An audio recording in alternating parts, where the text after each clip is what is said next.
Welcome to the Crypto Show's Digital Cash Evolution here on the Bloomberg Market. And I'm lucky enough to have two young gentlemen with me. One of them actually happens to be my co-host, Chuck Williams.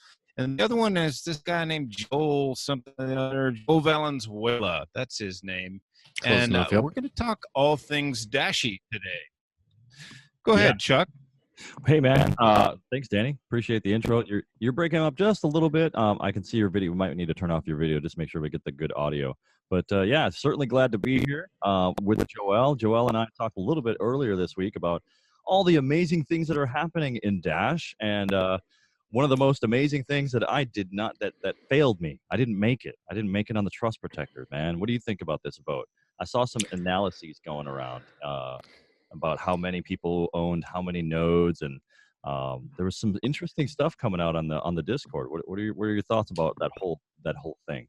Oh yeah, that's this is going to be a very interesting time. So for the viewers at home that don't know what the hell we're talking about, this is Dash just held an election for trust protectors for the Dash DAO Irrevocable Trust. Right, which is the New Zealand trust. Basically, there's a New Zealand-based trust which mirrors the Dash masternode network that allows Dash to legally own property. So right now, yes, it should be in history, historical first in the space. So right now, any Dash has a mechanism for funding all kinds of projects, including the core team, the main developers, and can vote to fund or defund or show the will of the network, etc., in a completely decentralized way. The thing is, when it comes to the real world, all that kind of crypto nonsense doesn't always add up, which is why now there's an actual legal structure that can own property, such as the Dash Core team. Dash Core Group is owned by this trust. And so as part of setting up this legal thing, this real world, it's kind of like the Matrix and then the real world. You got you're flying through the Matrix in your ship and your terrible little dungeon or whatever, and then you plug into the Matrix, you have like both sides. It's mirrored on both sides.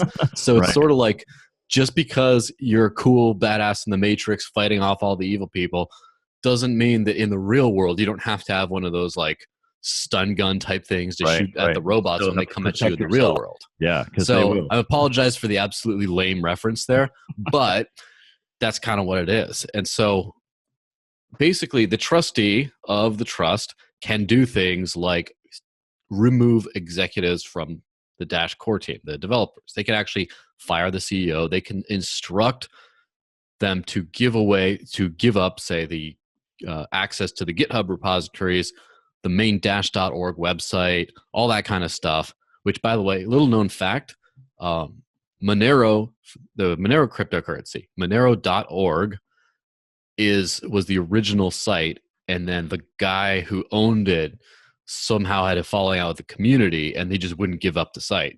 So now getmonero.org is the official site, because they couldn't, just because, we all decide to go over here, this is the legit Monero site, you can't quite, there's still that real world, what are you going to do about it? But if this were, instead of getdash.org, you could actually have the trustee, the masternodes could vote, tell the trustee, make these guys give up the domain. Otherwise, you have legal action or whatever. What I think you can actually transfer that, and I think that's really cool. Get confused by that structure. Like, how does that all work? Like, who does what?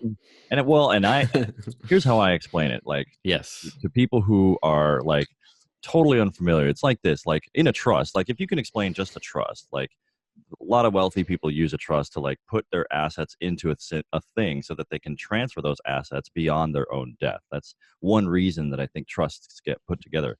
The cool thing about this, and they'll name the trust, or not the trustees, but the beneficiaries of that trust as like their children or a charity foundation or whoever. There's always some kind of beneficiary listed.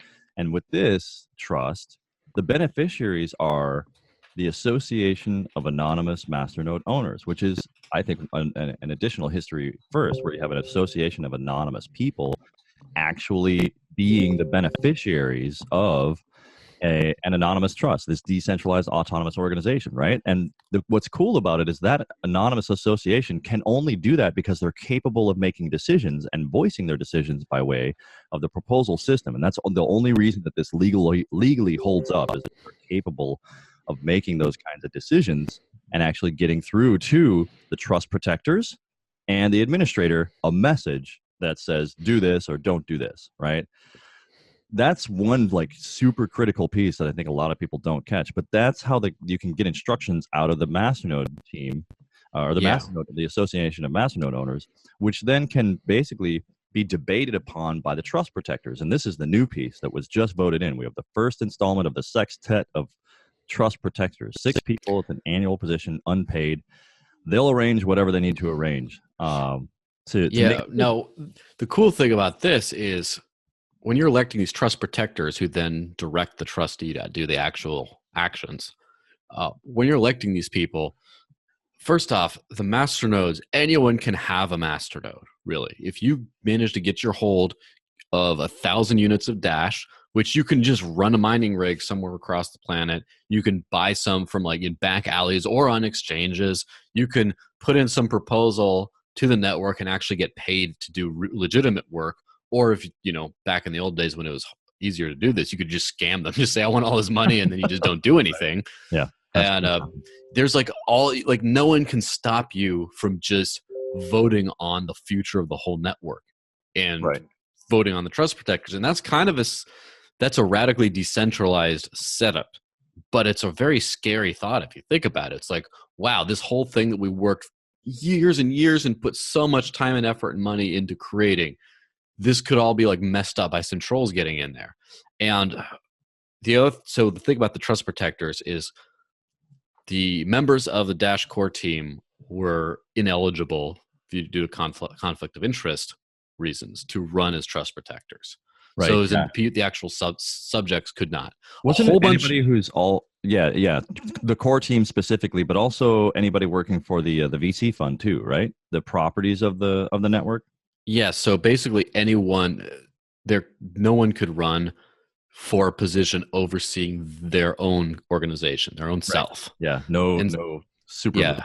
No nasty dumb things. Right. Now, which of course is scary if you're the core team. You create this structure, and then just everyone else has a say but you and how it's run, including what if like everyone else jumps in and just says, yeah, by the way, get lost, people, and then we committed suicide. Well, but the core team, they should be comfortable with this by now, because every single month their salary is voted on, right? And not only that, but the core team taxes and the core team, anything that having to do with core team expenses, all that kind of stuff, that gets voted on every month. And the network could say, nope, not going to happen at any time, right? But they have.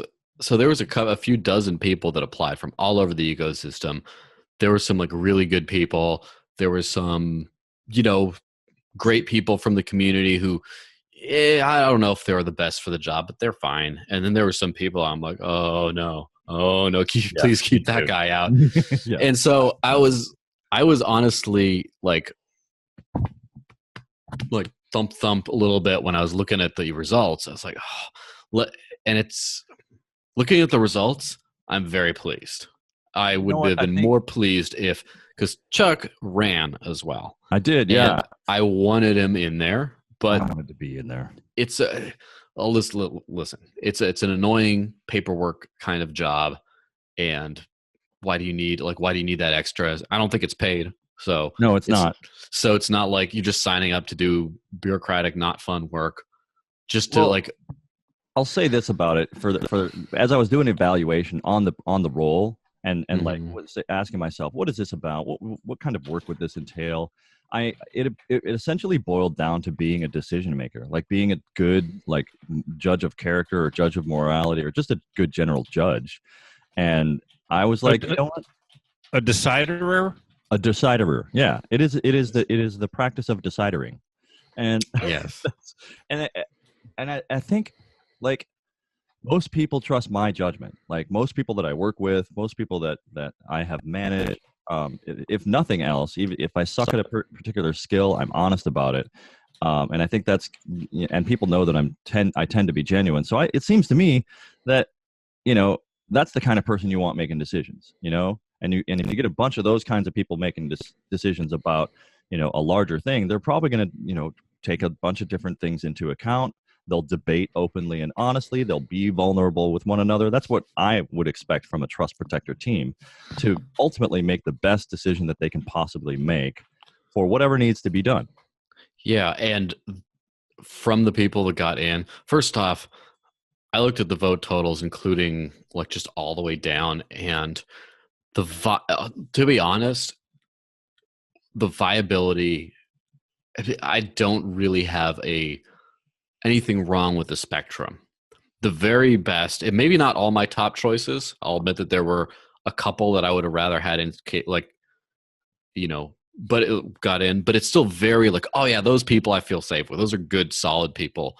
And then maybe we should go into it a little bit, because these guys, they're public individuals now. Well, let me put it this way. I'm just going to say I'm very satisfied with the top ones, all of them.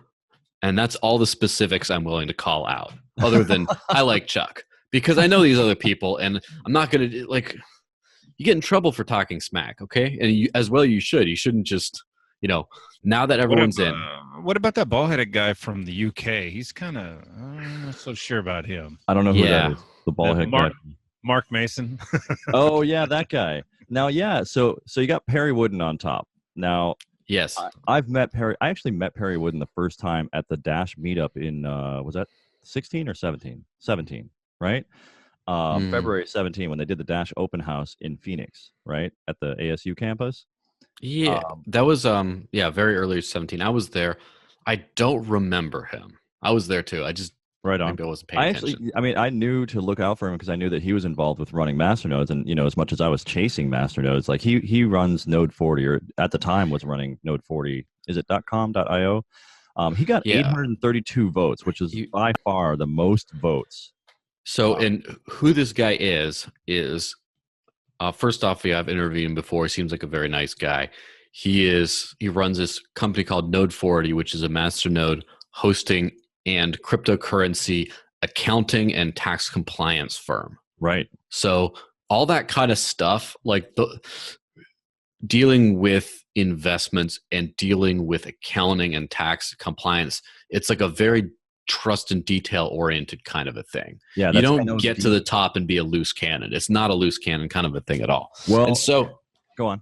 Additionally, in addition to just those qualifications and being a good guy, and he's been around for a while, he has worked closely as an advisor to the core team, although not a member, or he has been in the past, right? And has helped them in the past with helping broker business development agreements, etc. When the head of business development was not there, when they were in between heads of business development. Yeah, so all by all accounts, really great dude. And I can see why the core team especially would be happy to have him as one of those people. Well, yeah, because he's already, got a relationship. I remember when I was working at the core team, he was very much engaged in, the private Slack channels with the core team, and would weigh in if there was some debates going.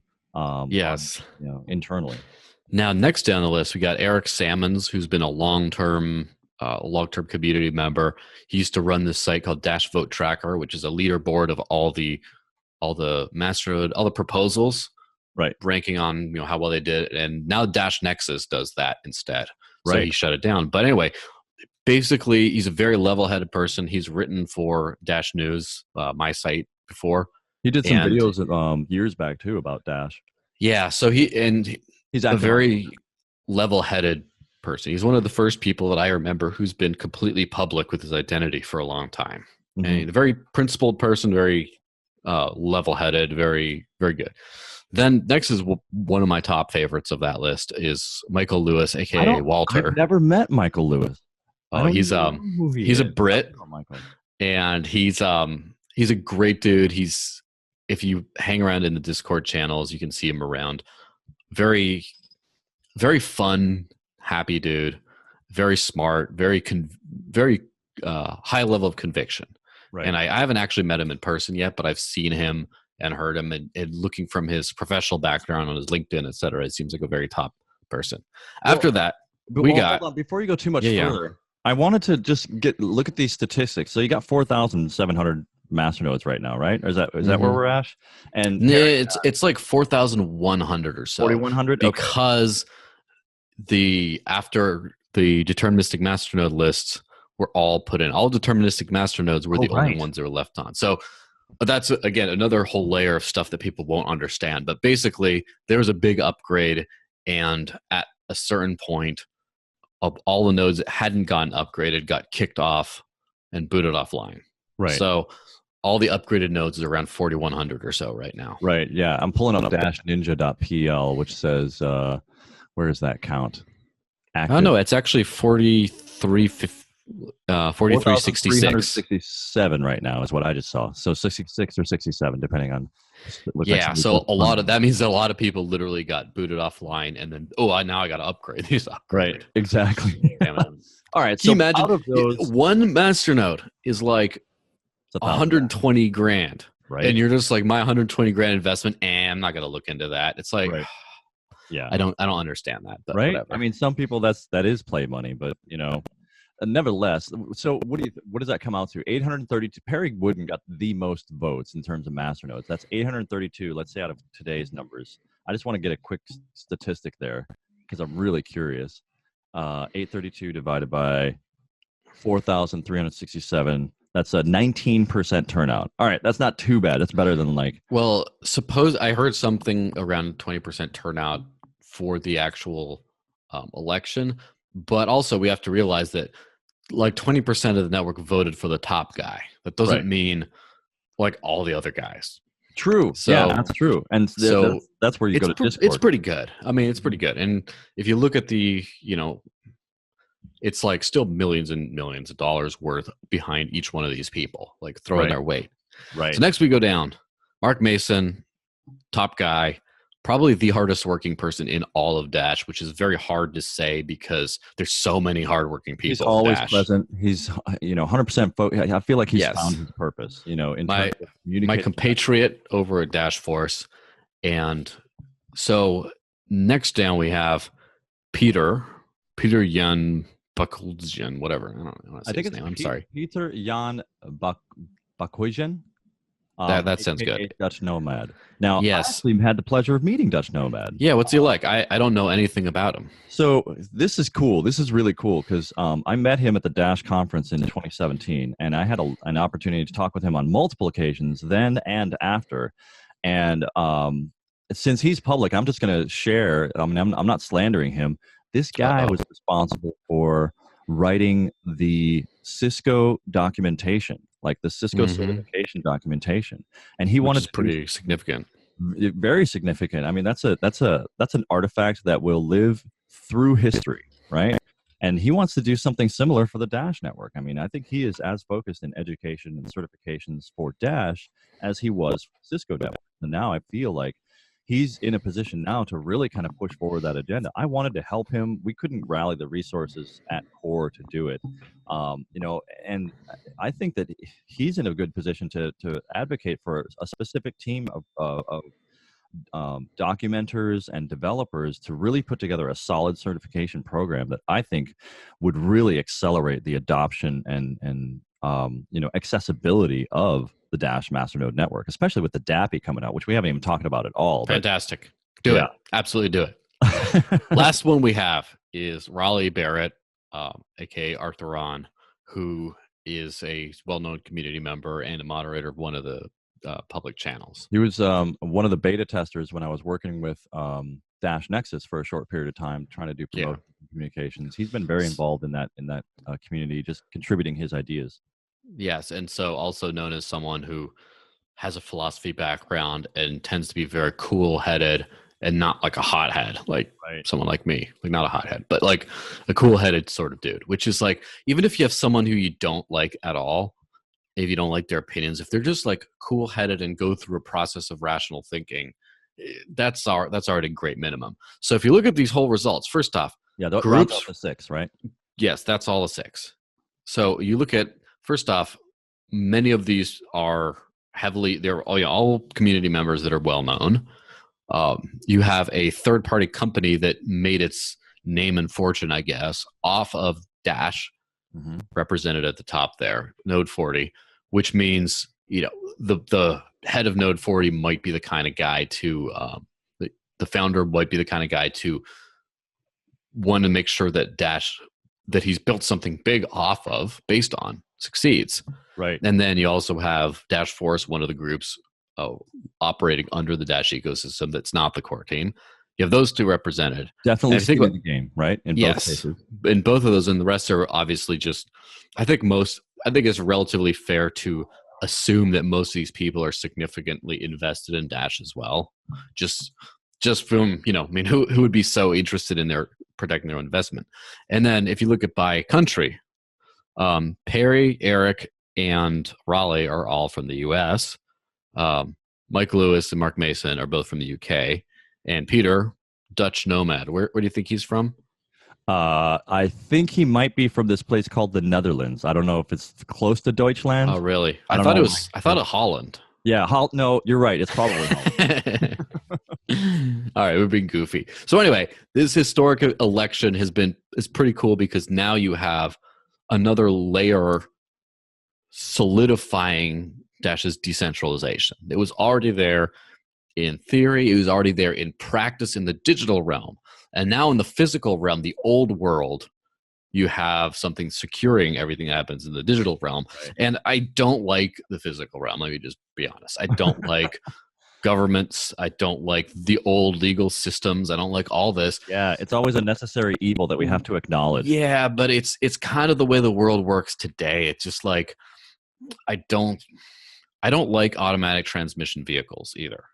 I like manuals. I like manuals, or I like a Tesla. Oh yeah, right? Yeah, I'm just not into automatics, but that's what everyone drives these days at the moment. Yeah, that's only 2%. You're in the minority, brother. Again. Yeah, well, hey, I've been in the minority most of my life. So right. Yeah, so you got this extra layer, and you have groups like, I'm not going to talk too much smack here. I don't mean it as a diss, but something like, say, the Zcash Foundation or the Electric Coin Company or whatever, that it's responsible for a lot of that.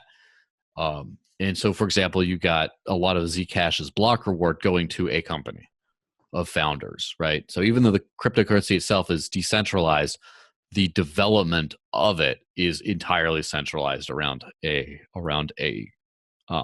single entity. Yeah, and it's like it is what it is. I understand you need to have a little structure in the real world. Mm-hmm. And then you got, I have not looked closely into Ethereum structures enough to be able to actually talk smack. I do know that there's a lot of people say, oh, the development group headed by Vitalik Buterin, the founder. Sure. They just decide things and it kind of goes that way. And they did an ICO. Yeah, and they did an ICO to start it. So they just got all that funding. And it's like, okay, well, you have a theoretically decentralized system that has a little bit of a centralized structure at that end. And then you talk about, what about Litecoin? We got Charlie Lee and the Litecoin Foundation, and you got a lot of, and so what I'm really proud of with Dash is, rather than just being a yeehaw mess of things, you have an actual structure, but it's a structure in the real world that reflects its decentralization. It's not hypocritical. It's consistent. Right. It just and a lot of work went into that too. And a lot of innovation. And this is the thing. No one is going to care about this in the short term. Not really. In the short term. This is a long-term artifact. And that's what I like about this is, again, this, as my disclaimer, I already said, this is the kind of thing I really do not care about.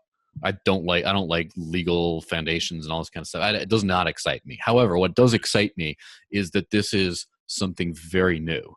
And once you have a completely decentralized system, that it's solidified its place in the real world. It literally sets precedent in a legal structure for the world to look at. And precedent that's the kind of stuff that takes decades to play out. Yes. And of course, like, you do have groups all over the world that analyze governance structures. For example, there are like corruption indexes in government, which is one of the ways I learned that Botswana in Africa is actually on par with like Portugal and South Korea for its corruption index. It's like extremely not corrupt, especially compared to the rest of its neighbors.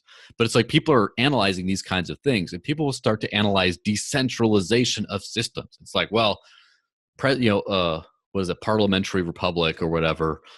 Okay, well, but that's in theory. I mean, that's in theory. In practice, does the military just run the whole thing? And people are going to start to do that with systems. It's like, I'm looking to invest in a cryptocurrency system. And like, all right, well, then people are going to start asking, is it decentralized? And then they're going to start looking at different metrics. Like, well, is it proof of work? If it is, what's the algorithm like? Yeah. Which entities are mining on it? How many? How easy is 51% tag? What about the development? How many development groups work? If there's just one major one, who controls them? What owns? How about the funding? How about this? And then they're going to start asking about also like real world assets. Like, what happens in the real world if all this theoretical governance nonsense, like if someone decides to test the system and just say, nah, I'm not going to comply despite what the network voted on. What's really interesting about that whole decentralized question, I recently listened to another podcast. Yes, I listen to other podcasts. What Bitcoin? It's okay. I won't bust you. I'm just going to throw it out. Whatbitcoindid.com. Check out this interview with Angela Walsh. Definitely check it out. She is like, a lot of people think she's a contrarian, right? She's been acting as kind of a negative in crypto Twitter. She's a legal professor, and she's asking questions that nobody wants to ask. Like, yes, I've been directed at that interview as well, and I have to actually go and watch it. Definitely, but yes, I'm definitely going to do that. Because she's got a paper out there called Deconstructing Decentralization, exploring the core claim of crypto systems. And she has gone through the process of interviewing a lot of people, like Jimmy Song. In that interview, she says Jimmy Song looks at decentralization as a binary issue. Either you are or you are not, which I don't agree with. Of course not. I'm thinking there are degrees of decentralization, and we just need to figure out how to measure that. Yes. And I think that, realistically, in the real world, Dash is way out ahead in the actually decentralized area. Yes, of course. And that's the thing is, as far as the decentralization thing is concerned, I think it is both a spectrum and binary. There is a spectrum, and then there is a binary way you can flip it from, you could just kind of, okay, this threshold this way is considered. It's just like, let me take a very strange analogy of this. How about partner fidelity? Are you faithful or are you not? Oh, right. It is binary, but it's also a spectrum. Right. It's first off, if you're just out there every single night with everyone else, telling them anything, doing anything, whatever else, that's that on the spectrum. You're probably a 0 on the fidelity scale. Yes. On the 100 of the fidelity scale is you're basically a monk. You're just like, focusing on this one person. That's it. You just do not, like, you put your little horse blinders on when you go out for like a coffee or whatever, so you don't see anyone around you. It's like, you're just very, you have like a thing here to keep you from looking down at, like, right. You wear there's that. And then somewhere in between, there's all kinds of, like, are you faithful, but did you turn and look at someone? Oh, are you faithful, but do you kind of have a friendship with someone else of the opposite sex, for example? And you kind of share a few secrets that are slightly intimate, and you kind of where is that on the spectrum? And so, like, but there can be a big wall of, at one point, in what channel do you kind of flip over from, pushing it but being faithful to, like, you're pretty much not. Yeah, you're kind of not. You're not. There's a spot, and that's the same thing with decentralization. There's so much of a spectrum of where you could be decentralized or not. But at some point, if one group, one individual, one whatever, can effectively in the real world affect a major to cataclysmic type decision with no checks or balances and no, decentralized effort or interjection, right? Then that is centralized. And if it takes more than one entity, which by the way is still a scary thought. If it's like you just go after two of them, okay. Right. But if it's still more than one separate entity, like, for example, there's a giant mining farm in China, and then there's a giant one of South Africa, right? Those two are the majority of the hash rate. Like, those two combined exahash are 51% or more. Sure. It's like, if you compromise the Chinese one, you're okay still, but you can still just go boom, get them both, and then you're gone. Right. It's so, but there's that whole spectrum, and it's like also the funny thing about decentralization is sometimes you get something that's so decentralized that is centralized. Mind blown. No, but seriously, I haven't actually considered that. How do you explain that, Joel? Here, and I mean, we're definitely going down the rabbit hole with this one. But for example, with systems like Bitcoin, the mining system is incentivized, nothing else is. And so who does everything with Bitcoin? Who develops on it? Who builds a business? Who has social media channels? Who does whatever? Anyone and everyone can do anything. And that means there's no ownership. And that means there's no one protecting it from a centralized entity from taking over. And so what happened in Bitcoin's story is you had a group of developers, mostly backed by, funded by, whatever's associated with a single company, Blockstream for all the, which is, right. I don't like to go into the whole, all the conspiracy theories or whatever else, but it's out there. And associated narratives controlled the major discussion forums. And all this ended up being that one entity kind of took over the whole thing. And Bitcoin wasn't built that way. It wasn't built for one entity to control the whole thing, but one entity had a massive amount of control over the entire thing. And then we had, during the SegWit 2x upgrade or attempted upgrade, you had over 90% of all the hash power agreeing with that, signaling that they were going to be okay. The miners voted go, right? Yes, the miners voted go. Movement that the whole thing, right? Yes, there was the Blockstream led what you could call the Bitcoin core team that was associated with that, and all the people that believe what they're doing, and possibly a lot of sock puppets. There's a lot of evidence of that too. Yep. There's just all that said that miners don't choose, that miners effectively will chicken out if they think that they're going to be destroyed. Which was a surprise, I think. Yeah, I thought it was a surprise. I thought it was a little bit of a surprise. Now, in retrospect, thinking about like the whole business thing, business people they're not going to fight, and they don't like destruction. They're going to take the easy path out because they just don't want, don't leave a Yelp review. They don't. Well, I think they're about efficiency a lot of the time. They just want to get it done. Yeah. So anyway, basically one entity took over. One entity took over most of a fantastically decentralized system. Right. Now, some people are going to say, well, everyone can develop. There's so many implementations of Bitcoin, the Bitcoin client. How come there's only like one main one for Dash? It's like, well, that's not really a problem because all of the Dash ecosystem can vote and depose that team and fund the other ones. And this is the thing that I think people miss. And this is why governance structures need to be looked at. And this is why we need good measures for decentralization. And this is the kind of questions that Angela Walsh is asking is, how do we measure decentralization? How do we know that something is or is not, or is on a degree of decentralization? And this is what a lot of people don't get is in Dash, it really is. There may be a core team, yes. And they do make development decisions, yes, I agree. And as Angela Walsh says, every line of code that they write is a piece of power written in the form of free speech. It is a decision, yeah. And people can tell them not to. And ultimately, though, they could the network can actually tell them what they don't like, as opposed to, well, let's just see what the people kind of like. The network can just say, do you want to increase the block size in Dash? Yes or no? As the vote went in January 2016, and they went that way. What would be your response to the core team owns most of the master nodes if that works? I would say, prove it. Yeah, I tried to prove that. I tried to look at that, and I haven't seen. I mean, certainly there are members. I mean, that question's going.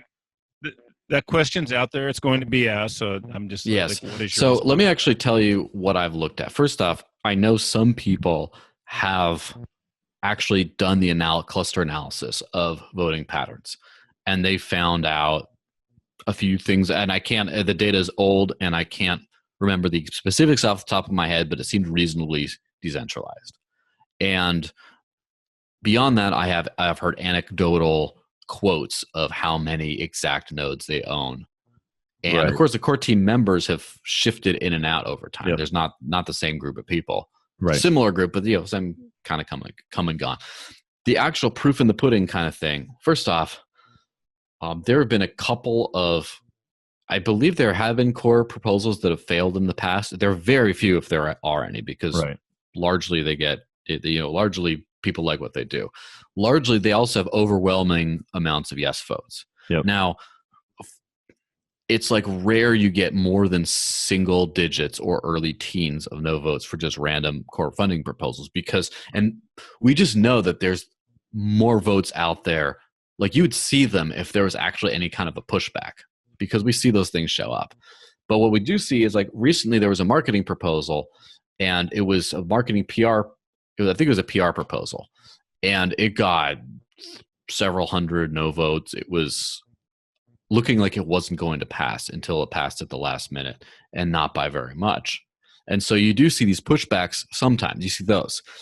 Beyond that, you also start to see evidence in places where they don't get what they want. Yeah. So, for example, it's a minority. Yes. The obvious one was the logo. The Dash core team paid this firm called Ogilvy and Mather to produce an updated Dash logo.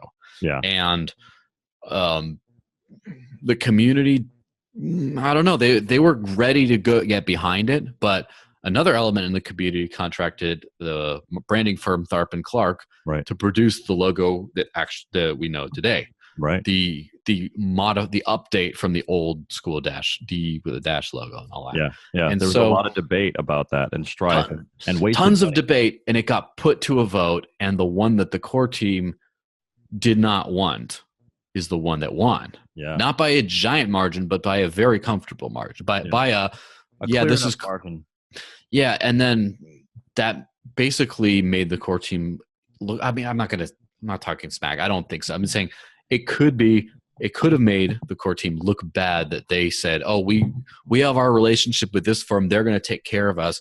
Here, this is what they did." And the whole community says, "No, you wasted your money. We're going to go with these guys." That was, in my opinion, because I was a part of the Dash core yes. while that was happening, and there were a lot of debates on the inside, and there was a lot of friction going back and forth, and of course a lot of confusion about, as it should be, Yeah, and to me it looked very healthy, but also very confusing, because we're all like, nobody's used to this. Most of us were coming from corporate environments where there was like a clear hierarchical structure, and these decisions just came down. It was usually the CEO sitting with a branding firm, and they just kind of figured it out and went with whatever vision they thought.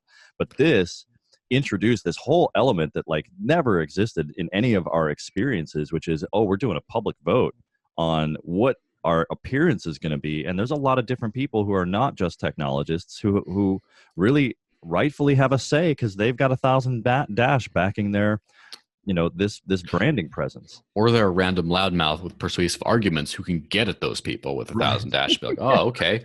And so, but that's what so that kind of lobbying existed also, right? Yes. And that's one thing that was very clearly, core lost, if you're going to put it that way. And of course, as we just discussed, it's not that simple.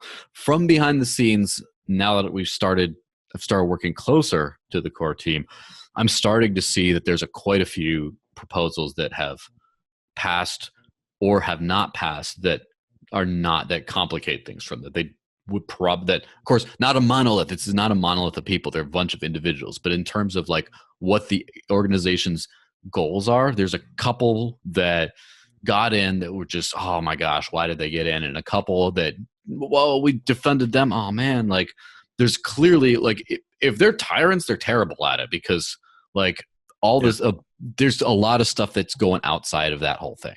Well, and one interesting thing that came out of that, I think, is further decentralization from a social perspective. Essentially, Core got the message, hey, you guys aren't really good at the whole branding and presence stuff. Why don't we just fund that out to somebody else? This was the ultimate message, in my opinion.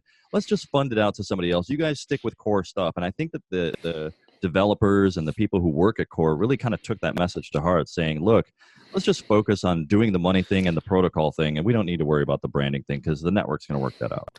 Yes, and also, for context, the group I'm part of, Dash Force, has been around for like almost 2.5 years. We're coming up on that soon. Yeah. and which is just huge, long time. It's longer than most of these cryptocurrencies, but also it's longer than any other, pretty much any other group other than the core team. And when we started out, not everyone, it's like, all right, well, these guys are doing some like social media activism. And then we wanted to, there's this merchant listing called spenddash.com.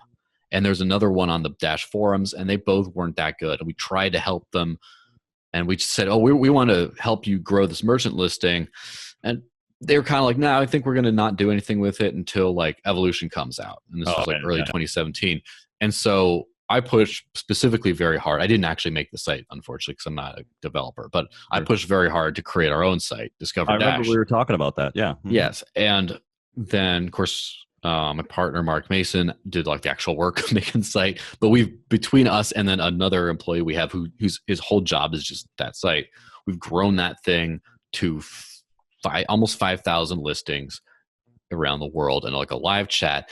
And then through like personal relationships of mine, we managed to get a free top of the line, like dedicated Android mobile app that just came out, which is a great segue in a second. But, and so all that, and now the Dash core team we're doing exactly what they kind of didn't want, or they did not they did not want, but they were like, that wasn't a priority. And now it's just like, I hear our numbers being quoted by people from the core team in like public shows and other things like that. I hear that. I hear they're trying to get using in the business development partnerships, trying to leverage that app as a significant thing. It's clearly a big priority. It's clearly like great.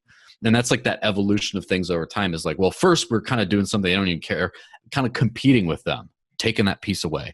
And before then we started doing a news site, back then called Dash Force News, now just Dash News. Right. And at that time, there was people in the core team who handled all the news, kind of like news press release type stuff. And we kind of like jumped in on that and took that over. Oh yeah. Whatever happened. Now we started to do our own PR work as well, which there was an actual PR department or whatever. There's actual people assigned to that in the Dash core team. Right. But now we are all working together. And also we started to do some business development on our own as well, talking to businesses, getting deals done, all that kind of stuff. We started just last couple months doing all that stuff. And we're all working together as one big happy family, despite a rogue group, as it were, doing a bunch of stuff that's kind of in their domain a lot. And it seems like they're very comfortable with the idea of a decentralized ecosystem. In fact, I think what it does is it takes pressure off of one entity. And that's the real benefit of decentralization. Exactly. Is it's not something to be scared of. I mean, sometimes the results of it are scary, but it is scary. You have to just deal with that. It's like chaos. It's free. Random. Yeah. Freedom is terrifying. It is. But it's the best thing. It's so when you have other groups out there taking things different directions, and like, I don't understand the whole control freakism. I do kind of, because I can be sometimes, but I don't understand not restraining that, because if you control everything, you are also responsible for everything. And that is a giant weight on your shoulders.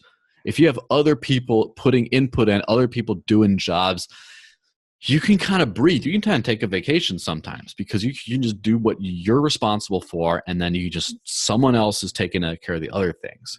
And so, I mean, poor Charlie Lee, because people are just looking at him as like the Lord of Litecoin. And Charlie, when's the price going up? Charlie, when there's Charlie? Right. And he just like, he actually snaps at people on Twitter. Leave me alone. It's not right. He's burned out, man. He's tired of it. I don't blame him. That guy. I don't blame him.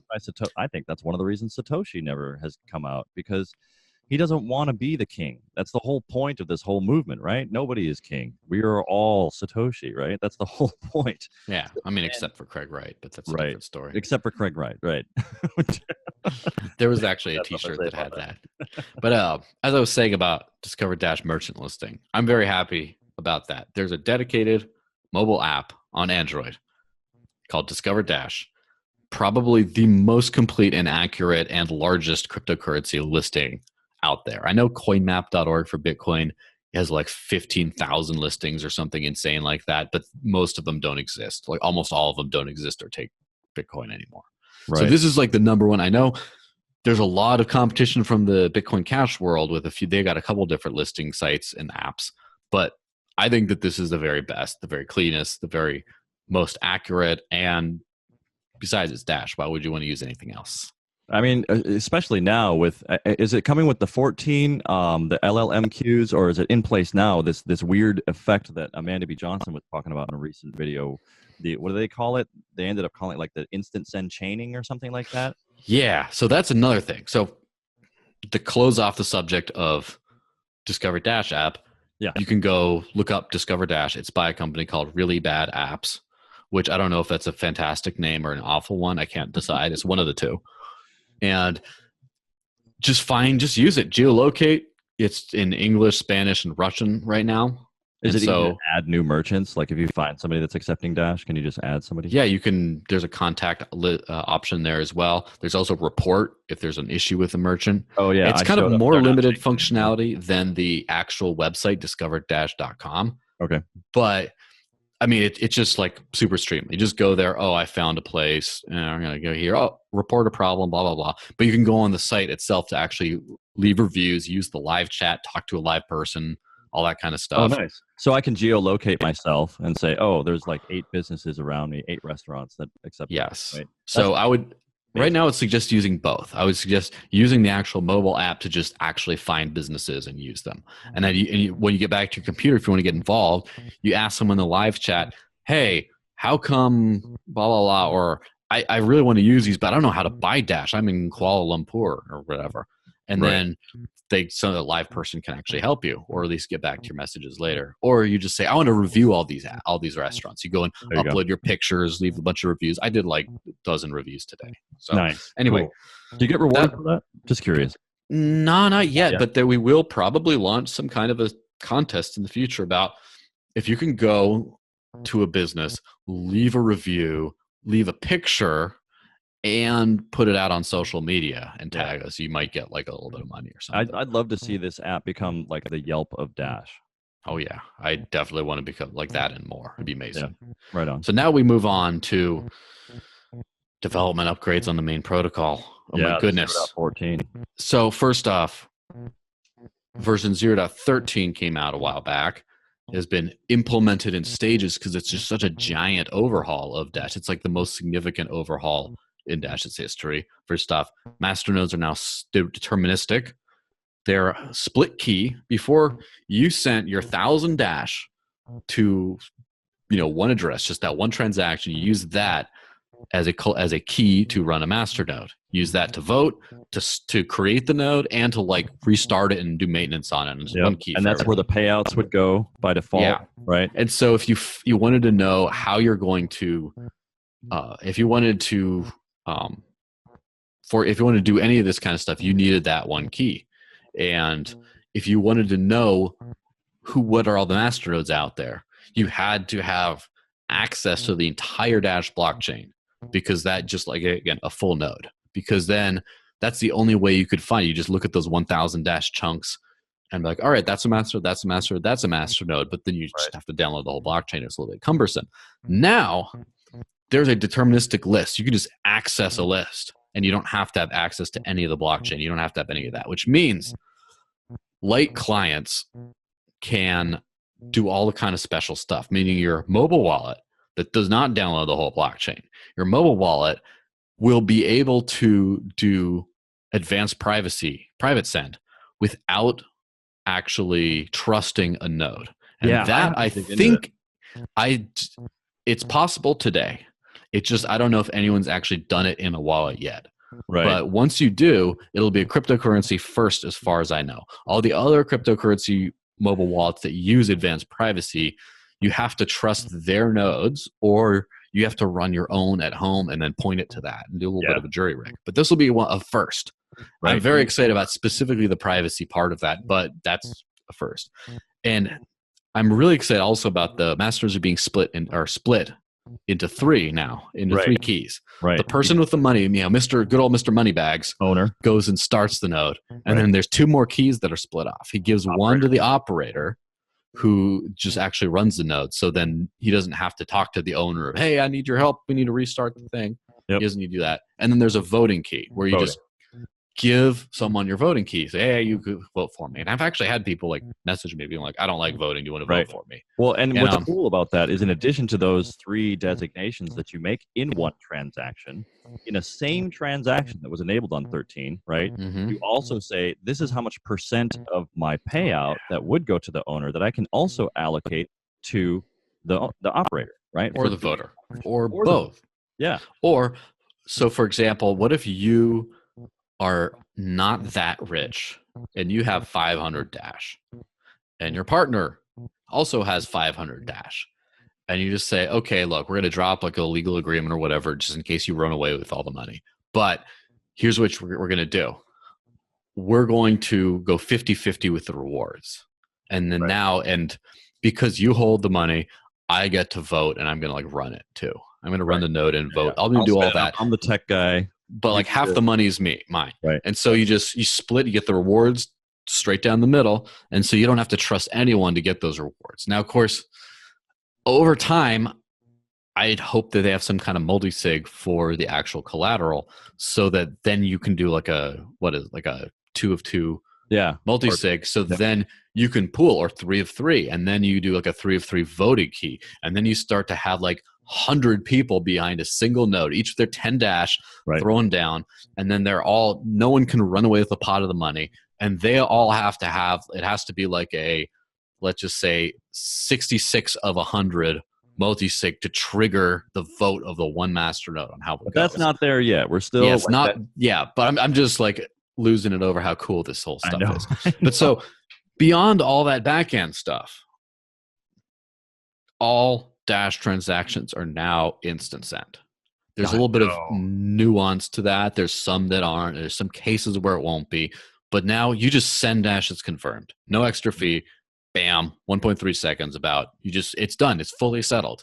I want to test this instant send chaining. I want to see how many instant send transactions. Well, that's not until the version that's on testnet right now. Right. As of today. And the cool thing is, I don't know exactly who all to give credit for, but I'm going to give credit to Liz Roebuck, who works for, she's the head of product for Dashcore, and she used to work for Disney, and just has a lot of that experience in that. But I'm guessing because something is different that didn't used to be there. There's this human slick touch to how everything works. I opened my wallet yesterday when I was going out to go buy coffee and Dash. And there's this little notification that pops on in the screen. It says, congratulations, all transactions are now settled instantly at no extra fee. It just told me, this is nice. Wow, what a pleasant surprise. Right. I mean, I've been keeping up because I'm a nerd and I work in the actual thing. But just random people with they're not going to know anything's different. Right. But they open up, all of a sudden they get this notification. Oh, wow. That's the right move. And then when I was scanning to go pay, there used to be a little checkbox for instant send that says, oh, you check this box, and for an extra fee, you can settle it instantly via instant send, whatever. That's gone. Now it just says, this transaction will be in small text, so it's not front center, but just says, this transaction will be settled instantly at no extra cost. Yeah. And that's it. It's just like, it works. It's so intuitive, and just everything, it just worked confirmed right away. Now, if I send you Dash, and you instantly, so first off, you get it. It's fully confirmed. You can rely on it instantly.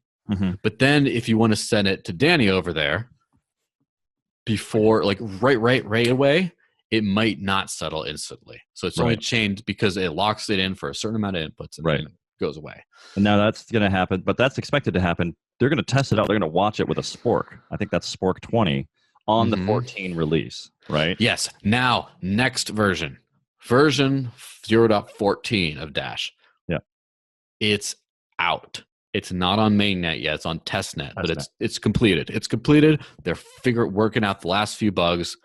That's called code complete. Now, I don't want to get too far ahead of this. This is important. This is really, really, really important. I got to say, as a software developer of 20 some years, people do not get, like, you got to watch the milestones. The milestones is the most important thing. I don't want to get overly vulgar, but I say fuck the dates. Never give dates. Never, ever give dates, because you're always shooting yourself in the foot. There's all kinds of data out there to suggest that over 80% of projects do not finish on time, and definitely a majority of all projects, not just software projects, but all projects are overrun and over budget and do not succeed ultimately in fulfilling the original goals from either a business, user, or technological perspective. Doesn't matter what it is. Most projects fail. Most projects are over budget. So if you're putting out a date, you're going to be wrong. Like, people suck at predicting the future. But what we are good at is, if you are a focused individual or a focused team, you are good at discerning the goals of what should be accomplished, whether they be end user goals, technological goals, or business goals. That can be done. And that's why I say you watch the milestones. And this is where I think Liz came in really strong, is helping the team, the core team, bringing together what are the right goals. And one of those goals can be, hey, let's have a pop-up and notify everybody that we've made this upgrade in the app. Why not? This is our forum. Let's get on that soapbox and tell them, hey, you just got a free upgrade, right? Yes. And more importantly, this is the second part of the Evolution MVP trilogy. 0 to 13, 0 to 14, and 1. And just like the Star Wars original trilogy, where the middle one, Empire Strikes Back, might not have been the flashiest one, but everyone's saying, this is really good. This is the important one. And so with that kind of sorry for the terrible reference again. I can't. That's 2 Star Wars references this episode. Oh no, there's Matrix and then. Star Matrix. Wars. I'm sorry. Yeah. Okay. Yeah. All the classics. Totally fine. But totally fine. First off, 0 to 14 makes Chainlocks.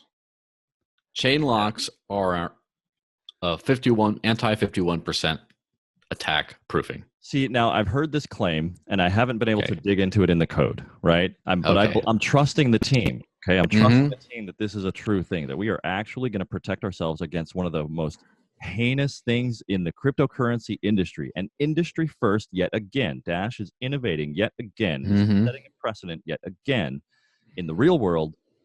Guess what? Proof of work. Worried about 51% attack? Oh, never again. Boom, done, gone. Yes, solved with technology. And here's the thing where it gets dicey, because everyone likes to say, "Oh, this is the first ever Columbus discovered America." A bunch of stuff that just it's easy to say, but there's always a lot more nuance to it. Like, for example, who was there when he discovered it? Oh, okay, right. Like, there's always some extra stuff and if involved. You're like me, you're a truth seeker, and you start digging into the history of what Columbus did, and you start looking at like, darkness. Oh, so what about all those Viking helmets around? Where'd those come from? What about that tablet that was found in Minnesota? Now we're getting like way into like the sorry, the spun down rabbit hole. Yes. We're all going down way down there. But by comparison, point being, I do know that Zencash, or Horizon as they're known these days, suffered a bad 51% attack. They did, and they implemented some kind of a system where miners trying to do secret mining and a bunch of these other attacks got severely penalized for doing so. That basically strongly discouraged 51% attacks, but did not actually prevent against them. Right. I know Bitcoin Cash has been working on, I do not know if it's out and live on the code today, but they're working on this thing called Avalanche, which is a way for basically mining nodes to all come to consensus on first seen blocks and basically prevent 51% attacks to a certain degree. Although if then you have there must be a certain threshold. I remember I'm talking out my butt here a little bit, but there's a certain threshold at which it becomes easier to lock in an attack, but you have to have much higher than a 51% of the hash rate. But anyway, there's other things out there that are there to protect against that. I think Decred might have some kind of a thing where an actual proof of stake, proof of work hybrid. There's other stuff out there that's like, but as far as a proof of work chain completely protecting, Dash may be the first. Definitely the first to do it in this way. Well, and what I like about it is it's provable, and it's an experiment for everybody to go and test. You know what? Spin up, go look at it, and like run a local network, do your own network. Yes. And so the technology behind the chain locks, the 51% tech proofing, is something called LMQs, or long living masternode quorums. Right. And just, I mean, obviously it's much more your domain than anyone else, but me being the idiot in the room, I'll kind of try to explain it like an idiot. So, or to my fellow idiot kind. So a quorum is like a random, more or less randomly selected group of masternodes. Right. That you just say, hey, we need someone to lock an instant send transaction. We need someone to do that. I forget to decide on 12 or 10 or a percentage of the network. I don't remember the actual details, but a group of them goes there, locks it in for a certain amount of inputs, and the next transaction, another group goes and does that, et cetera, et cetera. It's like a single purpose quorum, but with a long living masternode quorum. Guess what? They live a long time. I mean, maybe like a day or something like that, but the same group will do tasks over the course of several days or whatever, or however, and then they'll go poof away and they'll spin up a new one. So it's not as energy intensive. So, or, it's not as resource intensive. To be a little bit more specific. It's leveraging the stake part of the proof of work, proof of stake hybrid to bring in that level of security. And they're signing these state transition transactions with the multi-signature keys of each masternode, as I understand it. So it's like all of them go in on, we're all going to sign this. And that brings all of their backed, however many million worth of tokens. Is that 10 times 1,000? Okay, so 10,000 tokens of Dash stake and all those nodes with the randomly selected age selections of the nodes to live long enough to resolve these transactions. Yes. So as part, LLMQs are going to be used for a whole bunch of different things. It's a giant part of the infrastructure. Not only 51% mining attacks. Yeah. Yes. But one of the other cool things from what I hear is they're starting to they're doing LLMQ based instant send, which in the past, and this is where, first off, it's technically complicated, and I'm not the best with this, but also I've heard a lot of conflicting information from the people working on this over the years, and I think it's all starting to get worked out. So if I instant send you some Dash, it broadcasts to you, and it is not confirmed on the blockchain. It's not in any blocks, but a quorum of masternodes are locking those inputs so they can't be moved until they get a certain amount of confirmations, which means basically I send to you and it's done right away. Yeah, that's kind of the practical effect. Yeah, you get it right away. Instant send was kind of a misnomer, and technologists are famous for mislabeling things. It should have been locks, instant receive, or instant locks. Yeah, so it locks it instantly, so you could. That's good. It's settled instantly. You know it. But it still takes a while to finish it. But there's no variability. It's not like when you're broadcast a Bitcoin transaction, you get 10 minutes before you got a confirmation. It could be double spent. It could go somewhere else. There's some kind of issue that could go. In this case, absolutely not. Now, if I then wait, what is it? Like a couple minutes. If you wait a few minutes, like 10 or 15 minutes. Then, or until you have like 5 or 6 confirmations. Yeah. Then you could just instant send it right away somewhere else and just boom, instant. Yeah. Boom, instant. Yep. Yeah. Boom, instant. Yep. It has that. Now the complication in the past, we're talking about the old school stuff. This is kind of where it is today. This is pre-13, right? Or no, I think it's included in 13, but not pre-14. Right. So again, this is the way it is all these years up until now, but not for very much longer. Right. If I instant send to you, and then you're like, yeah, I'm going to send it to Danny. You send it to him right away. It's locked that way to you. But then it's just a regular Dash transaction, not locked to Danny. And so he has to actually wait until there's a couple confirmations to be super secure with it. Right. And so for example, if I instant send to you, it regular sends to Danny. And then that regular sends to Danny Jr., right? Right. And that you send whatever you train it. Whenever there's actually a confirmed transaction, whenever the confirmations catch up, then that can actually instant send again. So, but what's going on in version 0.14? Well, I believe it will be the locked. Chaining, right? Yeah. Yes. It's the beginning of it. I believe it's locked for one confirmation. Is that where you're... So the way that I am understanding it, it may even, and this is what I need to do some research on, but my current understanding is it may even be within the same initially created LLMQ. So they can sign all those states within the same block. And yes. So here's what my understanding was, and I would hate to be very wrong about this, but it just, in this case, it's just degrees of awesome.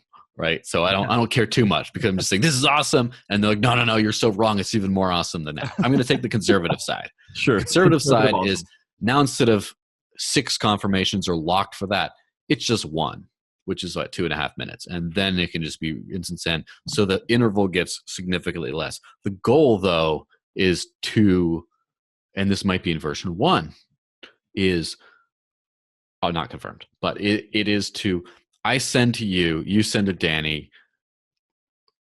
The masters lock the path, lock. They lock the double lock, the double hop. Yeah. And so then I could send to you, you could send to Danny, Danny could send to Dan, Dan could send to the exotic dancer he wants to tip. I don't know. Right. He's getting potentially all in the same, right? Whatever. Like and it just Danny, hey, I gotta get paid because 12 other people get paid, and we can do all the paying. And it just goes zip, and it's all confirmed. It's all permanent, final, settled all the way. And you can just do the instant send chain, and that's amazing at that point. That's just like magic, especially once you build that into the UX of all these different apps and things, to where I'm just like, I send you. And what I'd love to do is do right now the Lightning, the LN Trust Chain or whatever, the Lightning Network, right, on Bitcoin, Torch or whatever is a thing. Basically, you just send to different people via your Lightning Network via a lot of like custodial services as well, but whatever. Right. And then you eventually hit to $150 and you have a hard time sending it because few channels have that much capacity, and then you're like, but this is still great. It works worse than Bitcoin did 10 years ago, but it's still great. So anyway, sorry.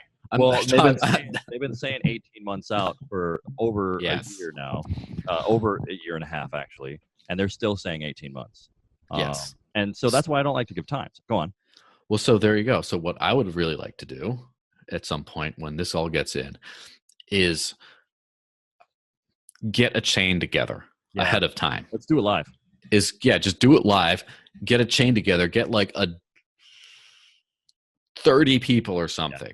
Something big like that or more. 50 people in a Zoom meeting, dude. We'll do it. Yes. I'll set it up. We'll get 50, as many people as we can. We'll invite. And I'll post like the receiving addresses or wherever it's going to go to. Yeah. And just say, and especially party. and especially you just have people like a lot of young people, because your reflexes after you're out of your teens start to deteriorate very quickly. Sure. Which is why professional gamers have to do that. So you have to make sure they're on their reflex game. So just like, a click, and just like send. And you just go zap, zap, zap, zap, zap, zap, zap, zap, zap all over the world. And it's just at any point, and of course you could just at any point just say stop, and then they stop it. Oh, it's permanently mine now. Right. There you go, zap, zap, zap, zap, zap, zap, stop, zap, zap, zap, zap, zap, stop. And it just you almost don't spend any money off it. Like a few maybe a couple cents across the whole thing. Yeah. And just to show how amazing that is, I don't know. I'm kind of at a loss for words for my own. We'll plan for my yes. When 14 launches, let's try and test that out, dude. We'll do a little private test, of course, ourselves first, but yes, we'll go live. We'll do a live broadcast. Who knows when the actual timeline is? Because again, milestones, not timelines. But the next milestone after 0.14 is live on the mainnet is 1.0, which is Dash. Yes, usernames. Username, contacts, contact lists. Yep. Yes. And are they going to do the schemas?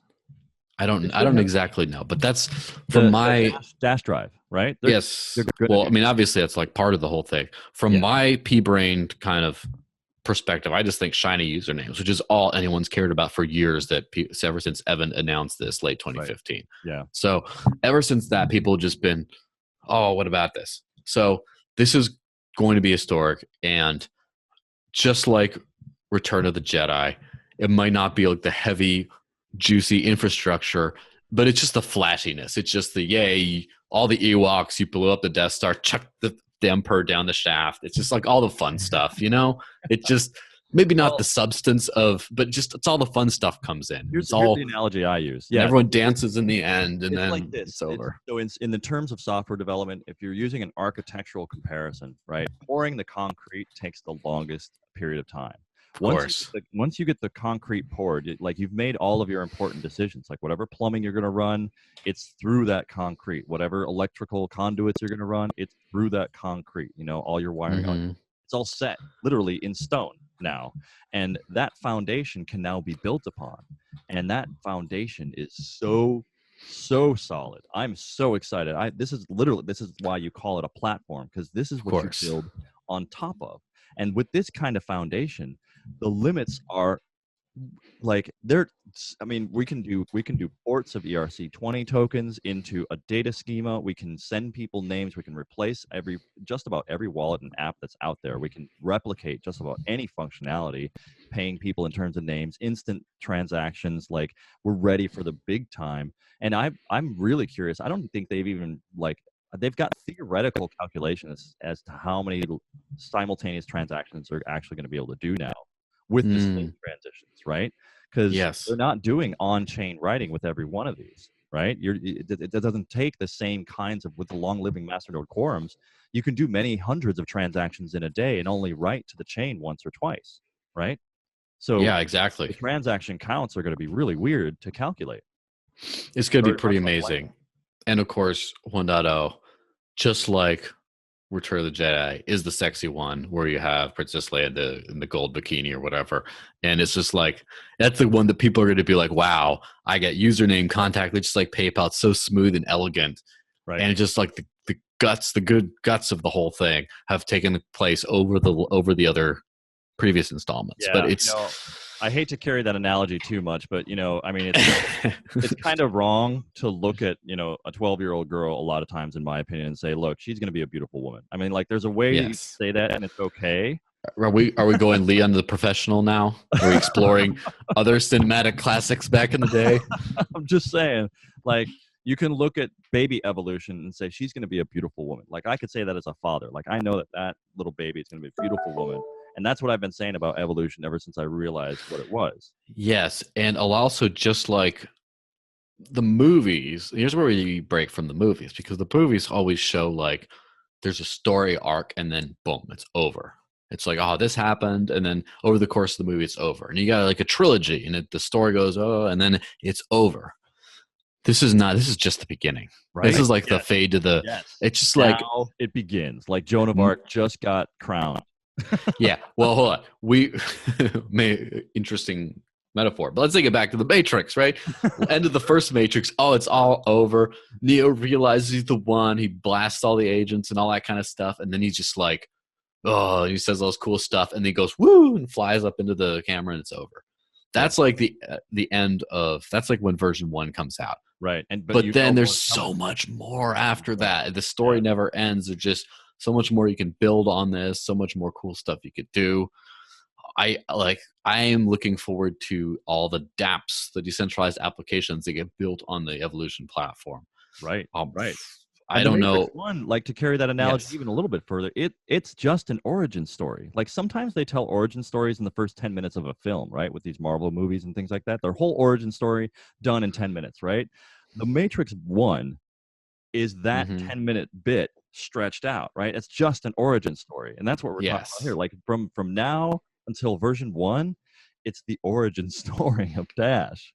You know what I'm saying? Yes. Like, we were involved in that origin story, and now people are going to start to wake up when V1 comes out and transactions start hitting and people start building amazing things on top. I got plans. I got so many plans to build on top of this, and I know teams of people are going to be able to build amazing things. Yeah. In fact, the main architect of Dash, Andy Freer, quit so he could do this, so he could build on top of this creation. I'm sure he's got probably 3 or 4 businesses lined up, ready to build on top of what's coming. Yes. And so the other thing that's kind of interesting, we haven't seen that much in the crypto space, is we've seen a lot of momentum deficits. Bitcoin has been like the one big anomaly where it just, because it drove the industry, just kept on marching along. and then also at some point hit a giant roadblock and still kind of continued. And then they're building like Lightning and a bunch of other stuff on top of it, which, we'll see. There's a lot of development going in. It's still kind of the same the whole way through, but kind of marches on. Most other projects are like one and done. They're like ride a few year hype cycles. I mean, and you get stuff like Litecoin that has been around forever, but has for like half of its existence in the middle was just doing nothing, literally abandoned. And then they kind of picked it up and it's kind of copying Bitcoin, whatever. You got stuff like Ethereum comes out there, does a bunch of stuff, and then hits some roadblocks and is like trying to innovate to the next level. Right. Hitting that second gear and that third gear, just resuscitating the project constantly, growing. It's like all this cool stuff that evolution should be a new coin. If you think about it, from the way crypto happened, this should be all that Dash stuff. It's old stuff. If you're Dan Larimer or whatever, you totally have like a new one for each stage of evolution. Just leave the old ones behind, right? That's true. That's true. Just throw away. Just pump it again. Just another pump. Just do another thing. Yeah, but this is still like freaking X coin, freaking Dark coin. Yeah. Freaking Dash with the old ugly angular stuff, like the logo on your microphone there. Right. And then it's like now it's just building on like the cutting edge is coming from this old stuff that like, I remember back in the day. This is philosophically an evolution, right? Watch it, buddy. It is evolving, right? People don't understand like how to evolve. Some people evolve literally by killing the old thing and building a new thing with their knowledge. Yes, and to bring the whole thing full circle around to the relationship analogy, some people chase what I've heard the term NRE or the new relationship energy. Relationship energy, yes, I know that one. They chase that constantly to where they fall in love or whatever, have a great time, and then just it becomes the new normal, and it becomes dissatisfying. All the bad, the sediment, the bad stuff at the bottom of every human being, right, starts to just become more apparent, and you just and then you kind of dump that, and then you get onto a new thing, and you're just always riding the next crypto pump, right? The next new project. Yeah, it's hard, or you can just be locked in to one person, and then decades and decades later, long slow taper, and you're still with it. You're not going anywhere, but you lost the fire. But then the real trick, that challenge, is sticking with the thing from the very beginning, building it more. You grow together. You go through rough spots, you conquer that, you reinvent yourself. Oh, all of a sudden you both got in amazing shape, start doing triathlons or whatever. Right. It's like the new hot fling, but it's the same person as before. And then you just decided to go learn a bunch of different languages and do all this other stuff. She decided to go start a bunch of businesses, do whatever, go on a speaking. Like all of a sudden, it's new people, but the same. We're improving ourselves, but we can do things together, or we can do things separate, or we can, splinter ourselves. Yes. Like I started lifting weights with my wife within the past 3-4 weeks. Working on them guns. Right. We're going to the gym. We're encouraging each other. We're doing high fives after. This is a new thing that we are injecting into our relationship as a protocol, right? Yes. And that's exactly it. The evolution of it to where you keep on having that new burst of freshness, you become the hot item on the block over and over and over again without. You guys are doing steroids? Oh, not yet. No, you guys are doing. Did you say you guys are doing steroids or what? No. We already said that it's not an ICO project. Yeah, no ICO. Okay. So that's the whole beauty of this thing is you can create something that's really great. You don't have to start from scratch. You don't have to make the same mistakes, the same learning process by starting over all the time. You can keep building, but you keep making new as well. And this is where we're at. We have the same old project that was, it's Bitcoin with an advanced coin join kind of privacy thing, to now we got this like crude kind of instance and locking thing at the same time as, now we have some kind of basic governance system, voting and stuff. Now we got a new snazzy logo. Now everything works better. Now we're immune to 51% of tax practically. Now we're 10x cheaper. Now just private. Yeah, now just everything just adds on. The UX is greater. We got all this cool infrastructure. Master nodes are much better structured. And then just over time, the same project. Dash is unrecognizable from a year ago, from 2 years ago, from 3 years ago. And this is the way it has to be. Yeah. if you're going to continue to be relevant, you have to adapt and evolve to your environment. And Dash has been doing that well with the consistent goal of serving the needs of a payments industry or payments organization, right? Still just digital cash, same Right. as money. Satoshi Nakamoto wrote 10 years ago, peer-to-peer electronic cash system. It's still there. That's still the message. That's still what it's all about. It's just something so much more than that too. Have I blown out you guys' ears too much with my unbridled enthusiasm? Yeah. But Chuck is running low on time. Indeed. Yeah. So we need to wrap it up. So yeah, let's bring it close. We're excited about. I have one question. I have one. Go ahead, Dan. Yeah, and I have a question too. The majority of the people that are on your app are going to be Spanish businesses in Venezuela. Is there a Spanish version? Absolutely. In fact, there's app reviews and promo videos that I don't know if they're out yet. I have to check on that, but are coming in Spanish as well. Nice. And I'll send all that your way. Don't worry. We know exactly I need all who that. the free market has decided is going to be our number one target market. Yeah, good. We need to get advertising on the crypto show with that too. I want those. I want those resources available on our website. So yeah. Yep, we'll send it all your way. Very cool. Okay. Well, I am out of time. Danny, thanks for putting us together. Joel, hey man, I really appreciate your time. Yeah, no problem. Anytime at all. Yeah, we should do this again very soon. Just very soon, because we're I think you and I we see eye to eye on a lot of things. We're vibing, bro. But we can have healthy debates about some stuff that I think are very realistic, which I think is an important aspect of being realistic about this very real project. Yeah, absolutely. Yeah, and next time I may be able to interact a little bit more. I'll have a better bandwidth. I'm actually moving tonight to Dallas, so I'll be relocating to McKinney, Texas, and I should have some better bandwidth then. Right on. Sounds good. Fantastic.